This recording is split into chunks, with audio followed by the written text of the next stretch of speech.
On. Welcome to the Liberty Block. I am Elliot Axelman. We are joined this evening by three amazing guests from California. They don't agree with us politically. In fact, they're our polar opposites politically, and that is exactly why they are great guests and why I'm so happy to have them on. We have Mr. Hal over here from Independent California, Marcus Ruiz Evans, one of the leaders behind the Calexit Yes California movement, and Shankar Singham as well from the Independent California movement. Thank you, all three of you. Thank you so much for being here with me. It's nice to be here. Great. So, Marcus, I've known you for a little bit now, and we've spoken about how we are polar opposites and why that is exactly why we work together on this movement of independence for states. Well, I guess Shankar and Hal, one of you can go first if you want to introduce yourselves to my audience here in New Hampshire and the pro-liberty crowd, and go through your background a little bit and how you got into state independence and specifically independent California, if you'd like. Hal, go for it. Oh, okay. Well, hello, Liberty Block, and it's nice to meet you, Elliot. How we reached this point, we call it the Calexit moment. It's when Californians look at how Californians treated in everything from taxes to basically our California values, our socioeconomic situation, and realize that the federal government has actually become a hindrance to the prosperity and to the lives and happiness of people of California. Yeah, well said. I guess I'll go next. So, my friend, just to clarify, you're a libertarian? Yeah, I'm libertarian. I could be identified as conservative personally. Politically, I'm libertarian or even further towards the spectrum of wanting no government. I don't want a small government. I think there should be no government as far as total rulers over other people. I think there should be no dominion over other people at all. So even further than libertarian is anarcho-capitalist or voluntarist. So, I mean, I think we're more, we have more in common than we do difference. I mean, there's a lot of libertarians in this movement. In fact, the California Libertarian Party, Mimi Robles is a huge fan. She backs us up, and that's the largest libertarian party in the world, pretty much, if it's California. But we have tons of libertarians in our movement because it goes right along with your belief system. And I think, individually, we may, socially at least, we may have different opinions, but I think we're all fiscally, conservative. We want to be fiscally responsible, I think, and I think we're more of the same than we are separate. And that goes for everybody, really, I think. But anyways, my name is Shankar Singham. I'm the executive director for Independent California. that's me. Also, one thing you can say is, if you want to talk about a desire for smaller government, you can't get a bigger lift on getting rid of big government than basically wanting independence from the United States. That's very true. That's the biggest lift towards small government probably in history. Yeah. So libertarians in general believe in states' rights and maybe even total state sovereignty and secession. So that, like you said, that's a very libertarian theme. So it doesn't really surprise me that a lot of libertarians in California support the California exit movement. And also, as far as us having similar values, I'm sure we have many similar values, like you might support legalized cannabis or other drugs. You might support a lot of social liberal policies, which most libertarians are more socially liberal than I am. Politically, I don't think there should be any laws, governing anything, because again, I don't believe in government having authority. But socially, in my own house, I'm quite conservative socially. But most libertarians are pretty progressive socially. So that all depends. The libertarian is different. Most of my friends are a lot more liberal socially. I'm very, very conservative personally. So that depends. Every libertarian is different on that issue. So how long have you three been involved in this California sovereignty movement? Want me to go? I first got involved late in 2015, just before the run up to the election, and was basically a boots on the ground member of the California independence movement during the last election cycle, or the last presidential election cycle. So I've been with the movement for about 4.5 years. What was the catalyst that made you want to secede? Uh-oh, Elliot. Oh, it's now Uh-oh. becoming an old story. Basically, I was doing what a lot of people, I think, across America were doing at the time. I was sitting on my couch watching the news and basically yelling at the television set. Was it Trump or was it something what else? are you doing? Oh my God, I can't believe it. And my wife basically goes, look, if you feel that strongly about it, why don't you stop yelling at the TV and get up and go do something about it? Mm-hmm. What about the TV was upsetting you in particular? What about the TV? At the time, I don't think I remember exactly what it was, but we were basically in the beginnings of the early stages of that 2016 presidential run, and I mean, we're talking about they were selecting, both parties were selecting candidates and looking at, and I'm like, I was like, this guy is running, that person is running. Are these the best people we can find in this country to run for the office of president? I mean, really? How many millions of people do we have? And these are the best? I mean, might have been something like that. Yeah, a lot of people feel that way. Trump and Clinton, is it the two best out of the 300 million or the two worst people? And a lot of people, have made those comparisons. I think it might be a running theme we're still enjoying. And how about you, Shankar? How long have you been involved in the sovereignty movement? In the movement itself, since like 2015, again, around Bernie's defeat. But I think the more important question is, when did I realize I was Californian and not American? I think that the turning point in my realization of who I am and who we are here on the West Coast as people. And I think that would be when you travel to so for work, for business, I had to go to China, India, South America, all over the world pretty much to see factories and whatnot. And in my travels and meeting people from other countries, when I'm there, when I said I was American, it was met with the business attitude, very astute, very professional, kept it on that level. But as soon as if I said I was from California, I'm Californian, it's an instant smile on their face. And they want to know about, how far are you from Disneyland? Have you know Arnold Schwarzenegger? How many movie stars have you seen? All of a sudden the conversation just lifts. There's smiles, we're laughing. And now we can talk about what we need to talk about and at a lighter heart. And I just started saying I'm a Californian after that. Didn't think too much of it. For years that I would say, hey, I prefer saying I'm a Californian when I'm abroad than saying I'm an American, only because when you say you're American, it's just met with this, it's almost impossible. I don't know if you've traveled abroad or not, or experienced anything like that, but that was the point in my life. A few years later, I realized that was the point in my life when I went like, oh my God, I've been a Californian for this long.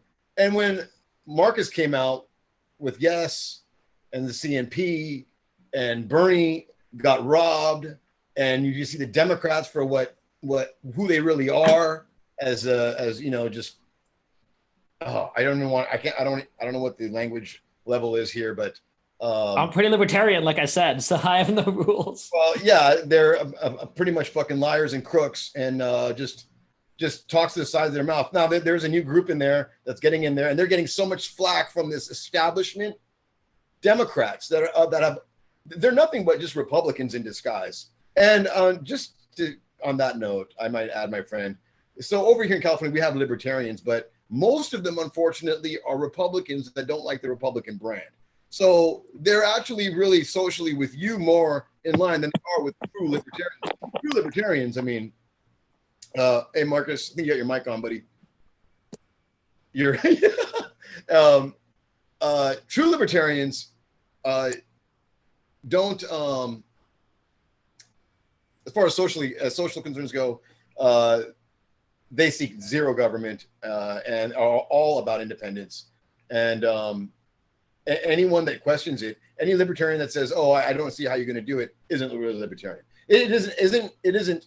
How are you going to do it? It's, hey, how much effort am I going to put into doing it? That's a libertarian. So I hope that answered your question, my man. Yeah, I have a few comments about. Yeah, sorry. Go ahead, Marcus. I'm sorry about that. We have another interview. It's crazy right now, but I don't mean to make it awkward, but I'm a little bit bothered by something I've seen on this interview so far. So I'm going to take the moment to go into an awkward space.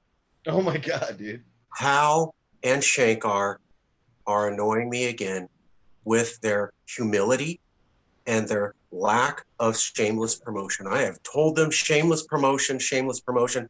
Did Shankar tell you that he's best buddies with Adam Kokesh?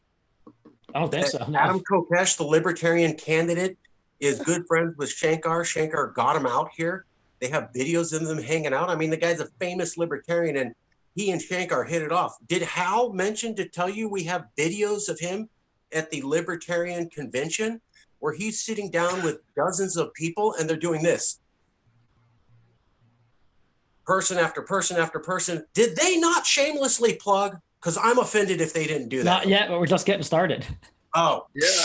I wasn't sure if you knew who Mr. Kokesh was. A few points. What's that? About when you said about being a Californian more than an American, and that's an awesome point. And I've thought about it too. I lived in New York for 10 years, but I didn't really consider myself a typical New Yorker. I know you didn't just call me a Yankee. No, I said I can hear it. I can hear the New York. I can hear the New York in you.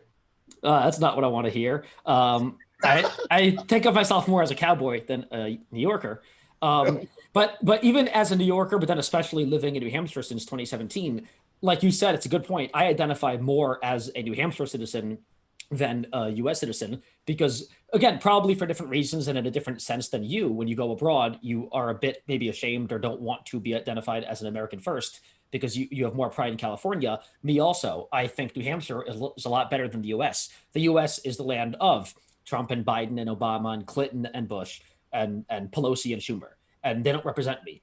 The U.S. is the land of not even the most economically free in the world. We're like 50th most economically free because we have the most regulations and among the highest taxes, and our education is now like 40th in the world. So we have less and less. I'm still an American exceptionalist, but we have less and less to be proud of every year. And I think the U.S. government, for 27 trillion reasons, or 28 trillion now, they have a lot to be ashamed about. So I'm not proud to be an American. I wish I could say I'm a Granite Stater or a New Hampshire resident when I go abroad.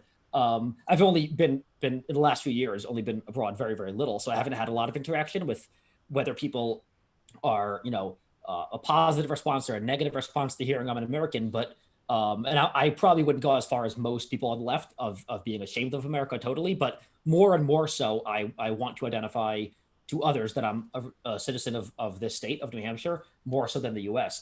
The second point I wanted to mention is you said you're a Californian, not so much an American.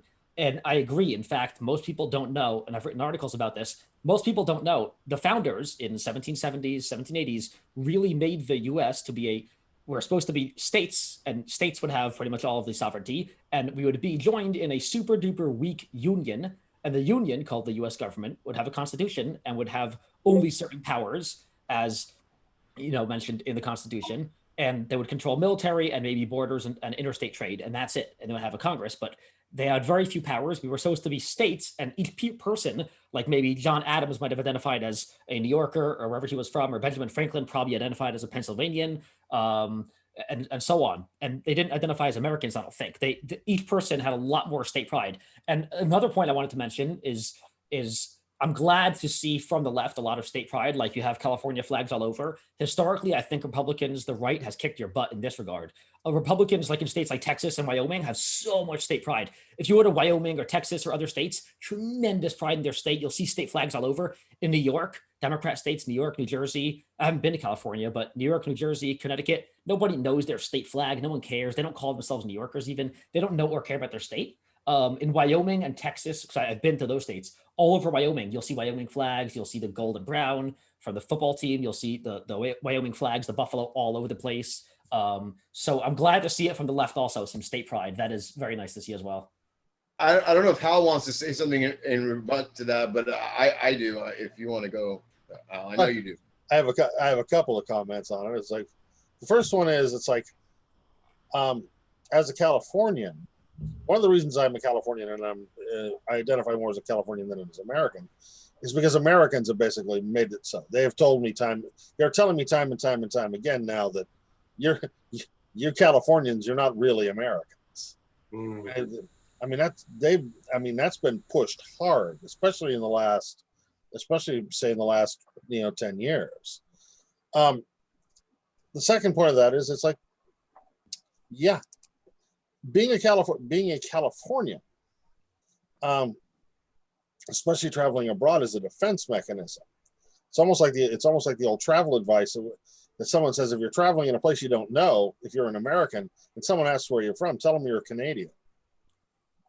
Because America isn't the land of, they don't look at America as the land of regulation, or the land of taxes, or what have you. They look at it as America as the land of bombs and broken treaties. Occupiers. Yeah, the one that basically they tend to look at America as an imperialist power that's kind of out of control. Yeah, and that like I said, it's like if you're traveling, it's like my daughter was in Italy just a short time ago. When she told people she was an American, she'd get a cold shoulder. When she told them she was a Californian, they invited her in and fed her. But was that out of them being neutral towards California as opposed to being pessimistic, negative about Americans, or did they know California is more progressive? Yes. Do they know the politics of California? Well, I don't think they care they don't care about the politics of California. California doesn't. You're not getting it, bro. Generally speaking, outside the United States, most of the world kind of likes California. This is where the movies come from, and the movie stars, and the images of sunsets, and car culture and technology, and Apple computers, and it's not they don't care about our politics. They don't care. They don't know who our governor is. They could care less. What they see from California is it's like California's the land of computers and entertainment and movie stars, and America, like I said, is bombs and imperialism and and broken treaties. He's absolutely right. Look, I mean, I don't know how you or your listeners would feel about. I mean, you're in New Hampshire. How would you like it if there was a Chinese port or a military base right down the street from you? I mean, I'm sure you'd be perfectly fine with that, right? I mean, that's all yay, right? Yep. But the U.S. does that, has over 800 or over 1,000 bases all over the. I mean, and then you go over there, and then you don't speak their language as an American because we're stupid over here. We don't want to learn any other languages, so we go over there expecting them to be able to understand us. I mean, we're just obnoxious. Americans in general are just obnoxious travelers. They absolutely are, and they get treated as such everywhere around the world. Now you said, us having California, you see the California stuff behind us, and listen, my man, listen, dude. We're liberals, liberal people, like progressives. We don't wave flags. We don't like flags. We don't, because what that does, what you just said right there, Wyoming and Texas, what that's doing is differentiating the group. You're differentiating yourself from another group, and all that does is just create animosity, boundaries, competition. It's negativity. Leftists look at people like people. We're all one people. That's how leftists look at the world, okay? That's why they don't wave the flags, and they're not creating that pride. Why we're doing this is to tell the United States what's up, that we are not like you. That's the only reason why we've got our flags up right now, to let you guys know, let the Americans know that this is us, just because that's how you identify things, and recognize, basically, man. I mean, that's where we're coming from with that, dude. I mean, I don't know, because the way that you asked your last question, man, I don't know. I mean, is it our politics? Is it, dude? Look, this is California, man. There's not one thing in your room there, or any one of your listeners, or anybody in the world can wake up and go to bed without using something from the state. That's a fact. That's just a fact. That alone right there puts California at a level that's, I don't want to sound conceited or anything like this, bro, but I'm just stating things as a matter of fact. Why people have a smile on their face when in the rest of the world, rather than say Americans. Just it puts us at a celebrity status almost. Like the one question you'll get is, do you know any movie stars? as if we like are around movie stars or even know. I mean, that's how they're looking at us, you know. I mean, plus, and Hal was right. We've got the top tech. We've got the top Fortune 500 businesses in the world. We've got the best universities in the world right here. In the world, you mentioned education system. Yeah, the U.S. education system sucks. Harvard sucks. Yale sucks. You can buy yourself in. You can pay your way into that school. Your parents can just buy yourself in, as is seen. But no, I'm sorry. We've got Stanford. We've got UCLA. We've got Berkeley. We've got Pepperdine. The list is on and on and on. We've got the best universities in the world, and they come here to come to school because they're not going to the United States. They're not going to Harvard. It's bloated, and they know that. It costs way too much to go to school. They'll come to UCLA. They'll come to USC. So that's what I was just rebutting some of your points, my friend. I hope that kind of put things in perspective a little bit. Well, thank you. And as a final thought on this, to add on to what Shankar said, because Shankar and I love to tag team these things. It kind of goes like this. It's like when we talk about it, like here in independent California, we reclaim the flag, reclaim our California identity. You have to remember something else too. It's like ever since basically the Patriot Act, since 9/11, and before that, the political right, the conservative right in America, has basically subverted every aspect of what amounts to American symbology, whether it's the flag or the bald eagle or what have you. It's like if you remember the Tea Party rallies back when Obama was president. You look at these things, it's like basically everything that was American that we owned too, left, right, or center, owned as Americans, is now wholesale symbology of the political right in this country or in America. I mean, it's like, and if you need any proof of that, go watch a Black Lives Matter march. Go watch the Women's March. Go watch any political march from anything, left of center. And you'll be able, you either won't see one or you'll be able to count on one hand how many American flags you'll see flying. Yeah, that's a great point. That's such an interesting point. And this is my first time hearing it from that perspective, from the left. Because, and I'll tell you, and I know that there are more American flags at Republican events than Democrat. Sure. And I'll tell you what I saw, because obviously the people I spend more time with are on the right. What I see is they have a lot of pride in the U.S., again, for better or for worse. And there are a lot of levels to that. I've written articles both supporting the flag and condemning the flag. But what they say when they see BLM, Women's March, and leftist protests, and they don't see a lot of American flags, they don't even see it from that perspective. They say, look, they're not patriotic. They're anti-American. They're bastards, and they hate America. What you just said is that you think the right has hijacked it, and therefore you don't want to use it anymore. And I've never even heard that before, which is so interesting. It's no longer representative. It's no longer representative of anything. It's a racist flag. Yeah, these days it is. That represents racism. It is the wholesale property. That's what the world thinks of the political. Yes, and that's what the world thinks of the political right. So, I mean, and today, I mean, we've run into this at marches, and we've run into this at demonstrations. Flying the California flag, flying our bear flag, is now looked at as an act of rebellion. Yeah, it's actually looked at as an act of rebellion. It's like we're flying our state flag, not the American flag. So what you have is you have the political right at their rally. They're flying American flags. They're flying the Gadsden flag. They're flying. And they would be very upset if you fly your state flag as opposed to the American flag. A lot of conservatives would be very upset. Right. They would say you're unpatriotic. Can I which means that we in America have now made basically patriotism a tribal issue. Yeah. Seriously, it's like it's turned into teams. See, this is what I was talking about. This is what I was talking about with the flag thing. I mean, yeah. You want people who are protesting, meaning something has happened to them as a group that society has done and they are not happy about, but you want them to wave their flag of the society like they're proud of it. Mm-hmm. It does not compute on many levels. you're I forgot the point I was going to make about the American flag. It'll come to me. I had it right when you were talking. You were making that. That's all right. Sorry. Let me know what you think about it.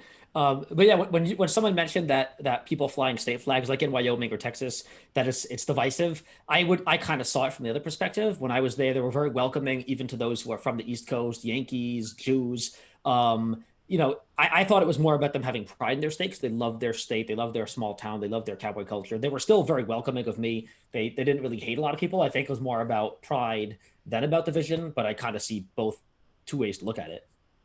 I remember real quick. So I mean, so look, the people waving the American flag, I mean, to the rest of the world, not just us on the left, it's my shit don't stink. My shit don't stink. I'm the awesomest in the world, right? That's literally what it looks like. We're the best. You can go to any other country. You don't see much of their flags at their parades either. You don't see much of their, because they don't look at it like that. They look at people as people. And I don't know. And this competition mindset that's at the heart of how the United States has been founded. It's just exacerbated this situation, especially with the racism, with the police brutality. It's just exacerbated it. I mean, who are those people that are waving the American flags? Like, where are they? Where do you notice a concentration of them coming from? I mean, are there a lot of them in New York? No, right? New York is mostly leftist. No. Are they from maybe Alabama or maybe Texas, of course, maybe, right? Right? Am I right? So Alabama, Georgia, Kentucky, right? All of these southern states, maybe. So let's look at them economically, those states where they like to wave the American flag. If we look at them economically, they're one of the poorest states in the nation. In fact, probably they're paying very little federal tax, income tax, and they're getting a lot more federal subsidies. So meaning they're paying little tax into the federal government. They're getting a lot more back from the federal government. So yay, I would love the USA too if I was getting more back from them what I'm paying in. Of course I'd love the United States. I mean, if we got that over here in California, I'm sure, we'd love the United States a little bit more, but the opposite is happening here in the US. I mean, here in the California, we're actually losing 50, 60, 80, $100 billion every year to those states who aren't fiscally responsible, who don't know how to take care of themselves, who haven't produced squat in 50 years, haven't done anything to contribute to modern mankind. Nothing, and don't care to. But the good news, the American flag. What you just said would make it more likely for those southern conservative states to oppose secession and breakup of the U.S. But the good news for you is that those states, whether they're wrong or right, that's not necessarily the debate tonight. They all believe, I guarantee, they all believe that they are net payers and not net beneficiaries of the federal tax system. And again, I've heard this from all 50 different states. I'm sure. U.S. Census, IRS. Labor Bureau. Go look at the federal government's numbers. It's there. I'll double check. But I think I've seen some of the stats, but I think I've heard from pretty much everyone. Everyone believes, like you said, they believe their shit don't stink. Everyone believes that they are good people. Everyone believes that they are the righteous ones. Can you bring some sources to say they're not righteous? Yeah, I could say I'm righteous. Marcus can prove he's righteous. That's fine. But again, there's some room for subjectivity there, maybe. But everyone believes they're net payers, and that's a good thing for you if you want, those conservatives in the southern states to support a breakup of the U.S. Because again, they are so totally polar opposite, opposed to all you guys, the whole right side of the U.S. So the 50 to 100 million people who are diehard conservative Republicans, small government right-wing people are so opposed to you guys, and we've all seen the nasty Californians. Yeah, it's Californians and leftists in general, and a lot of them would love for California, California to separate, so they don't have to deal with Pelosi anymore or Democrats. The key is getting them to realize that. Yeah. So well, I just got to say this, then you can have. No, you do Yes, it. yes, they are. Absolutely, they are 100%. They don't like it. They would love to see us leave. They would love to see us leave. In fact, Marcus went on a campaign to try to get some of these Republican state people to get a hold of their congressmen to support that idea and truly represent their constituency and ask for California to exit the union. And as responsible congressmen, they should see as to what their constituents' needs are. And if they want California gone, the Congress should take it to Washington, D.C. and say, hey, everybody in Arkansas wants it. Everybody in Georgia wants it. But they don't. You know why they don't? You know why they don't? You know why they give the middle finger to their constituents when it comes to this subject? Because they love our money. Period. The Congress, they'll say, oh, they hate California. I hate California too. Their congressmen, they'll say whatever they want to their constituents. Yeah, I hate California. And in his head, he's going, but I love their money. I think there's another That's reason. The two big reasons they love the tax money from California, but also they love having rule over a state because congressmen each are part ruler over the massive nation, 330 million. If California leaves, that becomes 290 million. So it's just a smaller people to rule over. And if I were a ruler, I would want a big country to rule over. More like 250 million if California leaves. Well, it all kind of, what we've done though is it's like if you think about it, it's like now we've kind of come full circle here, because in those red states, it's like no, they don't control. They get back more than they give in. We know this. California's been a donor state for decades, but the truth of the matter is, they hate us. Yep. Basically, in no small term, they hate us. They've largely speaking made us not Americans anymore.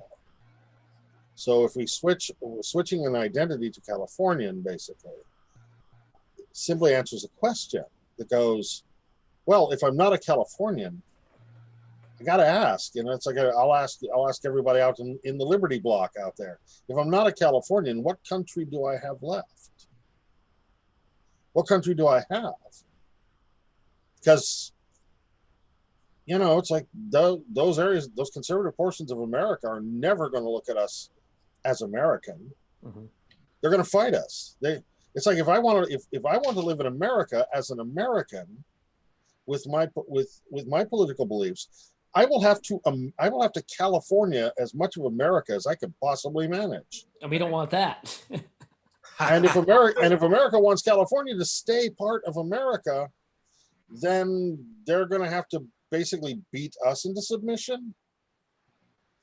And that's not going to happen either. Yeah, does any of this make any sense? Seriously. Or could we just? It's amicably. Amicably. Could we just not be part of the United States anymore, and maybe remain friends and trading partners with the relation we have with Canada or Mexico or anyone else out there? It's like then we wouldn't have any reason to fight. There'd be no fight anymore. It's like a really, really bad marriage where you're both beating each other senseless and actually harming each other physically and otherwise. Right. And it would be best if they would amicably separate and they can still have various types of working relationships. But kids. Yep. Yeah.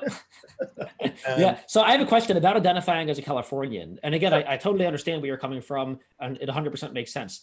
Have you done or seen any polling of what percentage of Californians identify as Californian first versus American first? Are there any polls out there? I don't think we've ever polled that specific question. No. Can someone do it?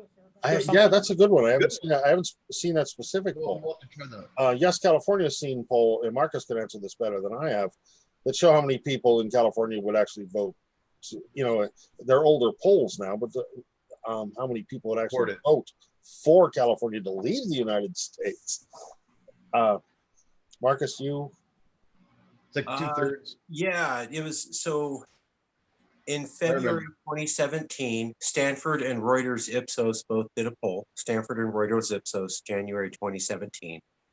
And they showed 32% of Californians were ready to leave right now. No question. Didn't need to think about it. We're ready to go. The media reported that as 2/3 were against. That's not what the Stanford and the other polls showed at all. The Stanford and Reuters poll actually showed an additional 15.5% said they were willing to think about it, or they weren't absolutely against it. which bumps it up to about 47.5.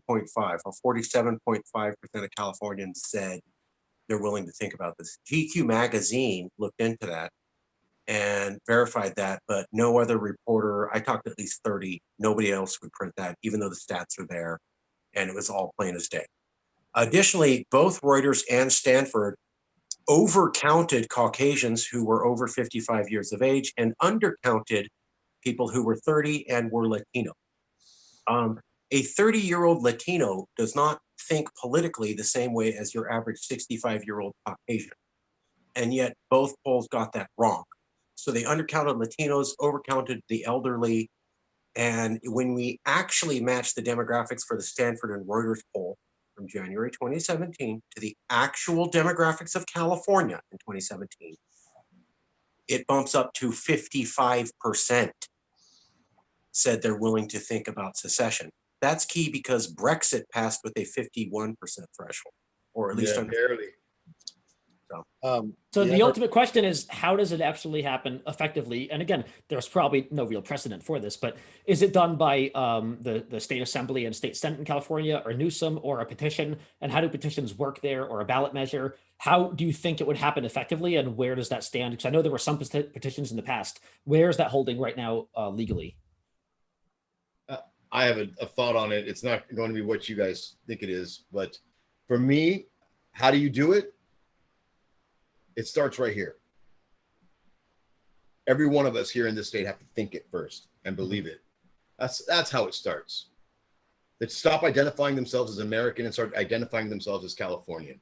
That's the first step, and that's a hard one, because all of us have been conditioned since we were little kids growing up here. Pledge in the morning at school, the national anthem every Friday on the quad. I mean, at Indivisible. The game, Indivisible.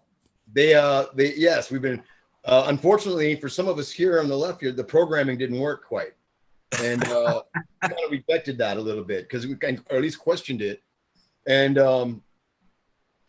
that programming needs to be reprogrammed. And the way we can do that is by pointing out how we are treated by the rest of the United. Look at, I mean, we can have these petitions, and we can have, I mean, we have a petition out right now. The sake of these petitions is to just get the word out. Look, this is still happening. This is a choice that you have still. Look at, I'm bringing up several points here. First, marijuana. By the way, California started that.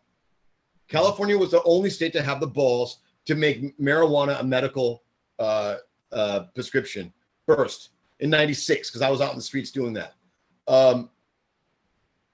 They failed every single year. They put a petition out every single year for 20 years and failed. And only because in 2014 did they have a large dollar donor who wanted it legal, did it pass. And that's all it takes. That's all it takes. And direct democracy, I mean, that's California is the only state I think that does direct democracy like that. So it can pass like that. To my other point about God, what was it about? Right before the weed, man. God, I smell so much weed. Gay marriage? Memory loss. What's that? Gay marriage also passed the same way as marijuana. Was that what you mentioned? Right. Yeah. I forgot my point, man. That's kind of the parallel. I'll remember in a bit. It's like, first off, one of the things we say in the independence movement is we don't have an expiration date. I mean, we'll continue this fight. We'll continue this fight for decades if that's what it takes. That's what it took for marijuana legalization in California. That's what it took for LGBTQ marriage in California. It's like we have precedents here. Once enough people in California are willing to vote for it, then it becomes a matter of how do we approach it in Congress? Will the U.S. government vote to allow us? And that's a simple majority vote, actually. If they vote us out, we're out. And we have enough red states that hate us that I don't know if that would be a big lift. Yeah. The final piece of that puzzle, though, the final piece of that legally anyway that comes into it is international recognition. The UN standard for becoming a nation is relatively simple. If the majority of nations around the world see you as a country, you are one. If they're willing to enter into treaties with you, if they're willing to sign, to admit you to the G8 or sign peace accords with you or trade deals, then you are a country. If they're willing to treat you as one, you are one. Yep. So that comes into it. But I keep pointing this out, and it's like some people like it, some people don't. But there's a secondary truth here. One of the primary ways, and probably at the moment the most possible method for independence, is that we will see a wholesale collapse of the U.S. government. Yep. The U.S. government isn't looking real healthy right now, and that's like people are talking civil war.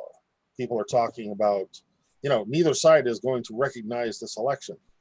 America's heading for a financial crisis. It's $28 trillion in debt. It's heading for a constitutional crisis because it can't trust its elections anymore. And we have a government in Washington, and I know the Liberty Bloc people are going to agree with this one. Yeah, USA. Let's face it. Wave the flag. Let's face it. The federal government today, I mean, if it doesn't have anything to do with like tax cuts, oil money, or bombing people, they can't order pizza. Yep. They can't get anything done.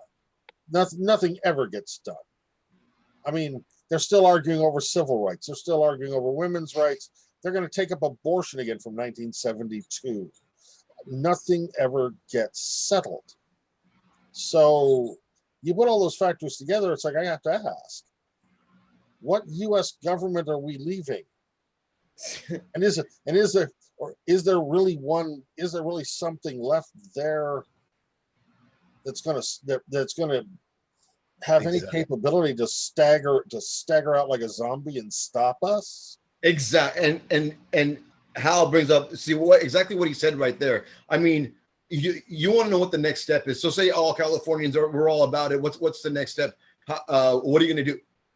That's it. I mean, for me at least, most Americans want to think, oh, well, you have to get 2/3 of Congress to ratify this, and you got to get all the other states to agree. No, fuck the United States. I'm Californian. I don't give a shit what.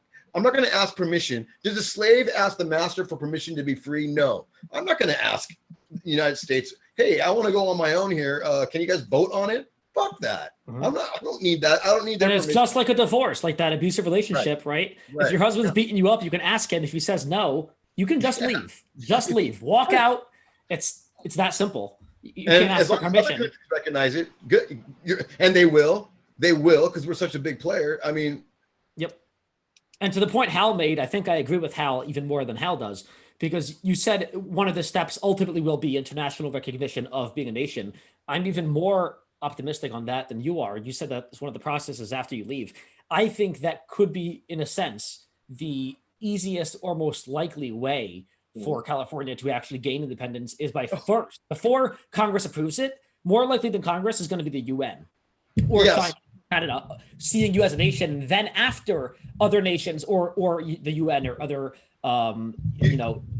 peace treaties like that and other groups see you as a nation, then California can go back to DC and say, hey, Trump, listen, Canada, the G8, the UN, the EU recognize us as a nation. We're a nation now. You gotta let us go. Remember that part of the conversation where the international community, basically, when you say you're a Californian, they like you better? Yeah. So look, here's the problem with what you just said, my friend. So when Trump bowed out of the Paris Accord, Jerry Brown, our governor at the time, went over and met with everybody at the time. Now, he couldn't sign the treaty because that is straight up against federal law. He should have signed it. I thought he was going to sign it. I thought he had the cojones, the balls. No, even going there took a lot of balls. Even going there, I remember it was a big stink. And Republicans, you can imagine what they said. California thinks they're a nation. Oh my God. The governor going abroad is inappropriate. He's acting like a president. But I remember that. And I hope the only reason why he didn't sign, because if he signed, that would have broke all of these federal laws. What is Trump going to do to us next? I mean, he already threatened an ultimatum. before he went to China with that, he already threatened us because we became a sanctuary state. He's like, well, we're not going to give you your federal, your refund, your money back, your subsidies. I know, but he never followed through, did he? That we paid. And then Jerry Brown was like, you're not going to give us the money that we paid. We gave you $400 billion. You're not going to give us $300 billion back like you usually do. And Trump's like, no, we're cutting out. You're a sanctuary state. You know what Jerry Brown said to that? Well, we're going to keep the 2 reserves in San Francisco and LA. The 2 reserves that we've got. He had the balls to say that. And I might add one more thing. Where he got that idea from is from Yes, California, 9 steps to secession. He had it Marcus had it on his website, how to secede like immediately. And that was, I think, step number 4 or 5, seize the reserves. And I swear, Brown was reading our shit the entire time because it was spooky. I mean, I was getting chills every time he would respond to Trump in 2016 because he was almost following the Yes California playbook. But yeah, man, I mean, our hands are tied right now. If we sign a treaty with another, because no matter what it is, it could be making ribbons or whatever it is, we violate federal law. Trump's gonna, I don't know what he would possibly do. Dude, he just cut us off from FEMA money, man. He just cut us off from an insurance program that we pay into the most out of. He just cut us off after our fires. I haven't seen the fires we've had this last year. I don't think anybody here has. The sky was orange, bro. Orange, dude. I've never seen that before. And this motherfucker cuts us off from our money. Millions of people are homeless and lost their homes. And for what reason? And then he says, you know what? FEMA's like, oh, we'll re-examine your application. What do you mean after, governor said, hey, what do you mean you deny us? Oh, we'll re-examine your application. For what? What was wrong with the application in the first place? Well, come to find out, Trump has a last stop visit to Newport Beach over here in California for a fundraiser this Sunday. So Friday we get denied. Sunday is an emergency trip to Newport Beach. And then Monday that FEMA's going to let us know about the money that we're going to get for FEMA. I mean, fuck you, Trump. Is that not painfully obvious to anyone else but us here? I mean, it's just. And here's the ultimate question. Do you think Governor Newsom has quite the sovereignty or maybe the balls that Jerry Brown had to withhold money if Trump says, yeah? No. That's what I said. I need to take credit for it. Forget Marcus and the rest of you guys. I need to take credit as a person about saying this. I said this in the book that I'm writing that will be finished at some point in the next century, the book that I'm writing about secession. And I said the catalyst might be when the federal government withholds money because they give a grant to every state every year for various projects from FEMA to DHS, DOJ, and education, DHS. If they withhold that grant for blackmail extortion and they say, unless you do such and such, we're not going to give it back, the state, the governor has to have the backbone to stand up and say, okay, if you're not going to give us money, we won't give you the money in the first place in taxes. And that will be the catalyst for secession. I said this years ago. I know I published it yet, but I still need to take credit for it. But the key is whether Newsom has the balls to do that. It takes a lot of balls to do that. Dude, you have to do that. You have to do that before you file your taxes. I'm sorry. Housekeeping. I'm sorry, Elliot. Hal and Shankar have to go in 7 minutes for another interview. I apologize. They did an interview with New California. They're very hot right now. I apologize, Elliot. 7 minutes. Elliot, yeah. Look, you're right about that, man. But look, you got to do it before April 15th, man. It's got to be before you give the federal government money, dude. If they have your money and you're waiting for it to come back, forget about it, bro. You're not at an advantageous spot, man. So right before tax time, dude, that's when all that has to go down, bro. Otherwise, and most states don't have this luxury. Seize the reserve, their local federal reserve, if they have one in their state. There's only 12, man, so I don't know how close they might be to one, but that's the only other way. And I don't even know if anything's really in them except for a printer. If it's a printer, fine, we'll just print. Hey, since we have 7 minutes, how I don't know. I just want to plug us real quick. Independentca.org is our website. We have a petition out to form a commission on seeing how feasible independence is for California. So that is forming a commission, doing all the studies and research on what it would look like basically to be independent. But in www.independentca.org, and keep an eye out for our initiative too. Hal, I'm sorry, buddy, go for it. No, actually, you just said what I with Oh, Marcus telling us we're running out of time, I was going to get in that last plug for that's independentca.org for people who want to come and join the fight or are interested in further information on what we're doing. You can find us at, again, www.independentca.org, or you can go find at the SCAL, the SCAL website, and yeah, find out what independence is all about. It's like I encourage all of you, all of your subscribers. This is going to be part of the big fight over the next 10 years. Whether states are going to be able to remain in the United States.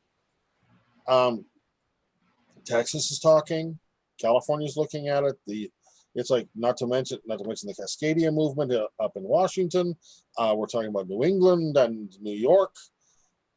We're literally talking about what is the United States going to look like in the coming decade or so, and even in the coming weeks, because after November 3rd, Yeah. one thing we all agree on is that night we will not know who the winner is, and whoever is announced as the winner, nobody will trust. The losers will not trust them. Trump and Biden have both already said they're not going to concede, I think. But again, people don't have faith in the electoral system. And a lot of people are not going to accept the results because they want their leader, which again makes sense. And I think That's true. the session will get a big boost from both sides. Right. So that'll be a big catalyst. From a California independence standpoint, they don't want us. They don't like us. They'd love to get rid of us, and we can't. And we can no longer trust them. It becomes it's like, does anybody really still have any questions as to why California might want to leave? And I'll leave it. Damn, that grabbed me, dude. I'll leave it right there. I'll leave it right there. I'll just leave it. Wow. I'll just leave it right there. Then I'm not going to score anymore. I mean, no, you just why don't you, can you, Hal? Do you have a mic? And like, here's one. I'm going to hand this to you, and then just drop it right now, because you just drop the mic on the floor and walk away, because that's. Can I do a shameless plug real quick? Of course. Do it. Please. Just want to say thank you to the Calexit movement. Anybody would like to join the Calexit movement, it doesn't belong to us. It belongs to just you if you consider yourself a Californian. You can join us. We have a Google group, a Facebook group. There's also Independent California and Yes California. Additionally, we've launched our second political action committee, the Californians for American Liberation and the California Liberation Movement. So 2 different PACs. A grassroots organization, IC, a media organization. Yes, California, you can join. I also encourage everybody to watch Gwyneth Paltrow in the TV show The Politician on Netflix, where she gave a 7-minute commercial taking all of our talking points that we've had and literally acted as if she was a governor who wanted California to secede. I'd also encourage everybody to check out the Young Turks show, where Richard Kreitner, an author on the book on secession, argued Cenk-Uygur to a standstill and had Cenk-Uygur of the Young Turks agree that California secession might work. Also, check out Seth Green, the Family Guy cartoonist. He's also supported recently the idea of a Cal PAC. And also, I'm very pleased to announce that Yes California has announced our partnership with Libertarian Governor candidate Nicholas Wildstar. We're not endorsing his candidacy. We're saying Nicholas Wildstar is an African-American man. He has agreed to work with Yes California to reinstate AB 392, which was the original Black Lives Matter legislation. The California Democratic Party gutted the key provisions of that legislation and then passed it anyways and said it was a great day for justice. Black Lives Matter pulled their complete support in addition to the families of slain African-American males. And we want to fix that. So if you'd like to help bring justice to Black Lives Matter, join us and Libertarian candidate Nicholas Wildstar on reinstating AB 392. And make sure to check out Gwyneth Paltrow literally talking about all of our talking points on a Netflix channel on your phone. Thank you. Excellent. I'll have to wrap it up for tonight because you have another interview to go to in a few seconds. Thank you so much, Shankar, Hal, and Marcus, of course. It was a pleasure interviewing you guys. Hope to do it again sometime soon. Thank you for having us. Thank you, man. It's like would love to continue the conversation. Stay warm. Yes, sir. Will do. Hal, if you would stop recording first real quick. I will do that.